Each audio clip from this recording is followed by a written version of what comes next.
রাজস্ব ব্যবস্থা সংস্কারের খসড়া অধ্যাদেশে ক্ষোভ বাড়ছে এনবিআরে। কর্মকর্তাদের মতে খসড়া অধ্যাদেশ চূড়ান্ত অনুমোদন পেলে সুযোগ কমবে অভিজ্ঞতা ও দক্ষতার, কর্তৃত্ব বাড়বে অনভিজ্ঞতার। সঠিক সংস্কার না হলে রাজস্ব আদায় ব্যাহত হতে পারে বলে সতর্ক করেছে বিসিএস কাস্টমস অ্যাসোসিয়েশন। রুহুল আমিনের রিপোর্ট।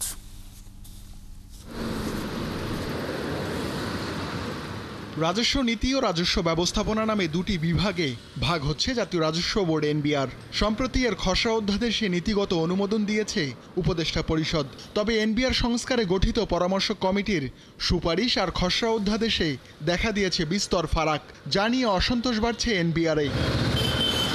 খসড়ায় বলা হয়েছে নীতি বিভাগের চেয়ারম্যান হবেন যে কোনো উপযুক্ত সরকারি কর্মচারী, অর্থাৎ বিশেষায়িত এই দপ্তরের প্রধান হতে রাজস্ব আদায় ও আইন প্রণয়নের অভিজ্ঞতা মুখ্য নয়। আবার সংস্কার পরামর্শ কমিটির সুপারিশ ছিল ব্যবস্থাপনা বিভাগের প্রধান হতে অন্তত 20 বছরের অভিজ্ঞতা থাকতে হবে, কিন্তু খসড়ায় এই শর্ত তুলে দেয়া হয়েছে।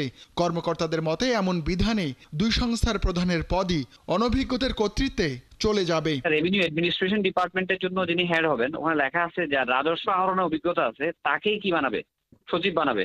তাহলে যিনি রাজস্ব আহরণ করবে ওনার অভিজ্ঞতা থাকবে, আর যিনি পলিসি বানাবে ওনার অভিজ্ঞতা সরকার নির্ধারণ করবে, সেটা তো ঠিক না। তার মানে যে কোনো সময় যে কাউকে এখানে বসানোর একটা কি সুযোগ তৈরি হবে। নীতি বিভাগের মৌলিক পদগুলো বিভিন্ন ক্যাডারের সদস্যদের জন্য উন্মুক্ত রাখা হয়েছে। এনবিআর কর্মকর্তাদের মতে এর মাধ্যমে শুল্ক ও কর আদায়ে দক্ষদের অবমূল্যায়ন করা হয়েছে। দুই বিভাগের প্রশাসনিক পদগুলোকে প্রশাসন ক্যাডারের কর্মকর্তাদের জন্য নির্ধারিত রাখা হয়েছে।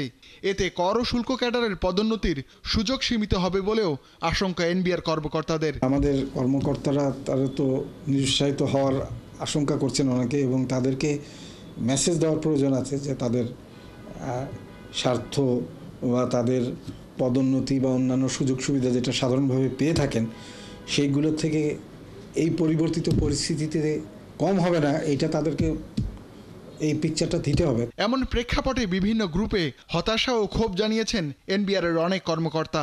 গত শনিবার বিশেষ বৈঠক করে বিসিএস কাস্টমস অ্যাসোসিয়েশন। রোববার গণমাধ্যমে সংবাদ বিজ্ঞপ্তি পাঠায় সংগঠনটি। এনবিআর সংস্কারের বিতর্কিত উদ্যোগ রাজস্ব আদায়ে নেতিবাচক প্রভাব ফেলতে পারে বলেও সতর্ক করেছে সংগঠনটি। রুহুল আমিন, ৭১, ঢাকা।